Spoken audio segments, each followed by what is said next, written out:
ఊళ్ళో మీ ముగ్గురం ఏం పని చేయకుండా ఊళ్ళో వట్టిగా తిరుగుతాను. ఇక జానకి అట్లా అనుకుంటుందంటే మన ఊళ్ళందరూ ఎట్లా అనుకుంటారులోనే. బిడ్డ ఎవరో ఏమనుకుంటారా, నువ్వు బాధపడు ఎక్కడరా, మనం మంది కొరకు బతుకుతున్నావారా? నువ్వు అన్నది కూడా నిజమే కానమ్మా.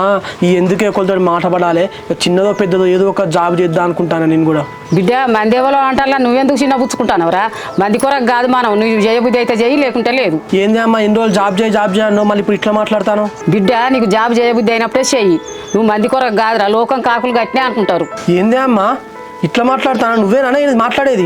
బిడ్డ చదివిన రోజులు చదివినవు, నౌకరు అయినప్పుడు అవుతుంది, పెళ్ళి అయినప్పుడు అవుతుంది. ఆ గడి చేస్తే ఒకళ్ళ గురించి ఆలోచించద్దురా, మనకేమైనా పెడతారా, మరేమైనా ఒకళ్ళ గురించి బతుకుతానమ్మా.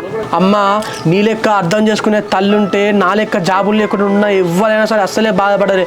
ఈ మంది గురించి ఆలోచించి మంది మాటలు పట్టుకొని మేము బాధపడవుతుంది అమ్మా. ఎవ్వలేమన్నా నువ్వు బాధపడవు బిడ్డ, నీకు జాబ్ వచ్చినప్పుడే చెయ్యి, నిన్ను ఎవ్వలేమని తొలిలేరు. సరేనే అమ్మా.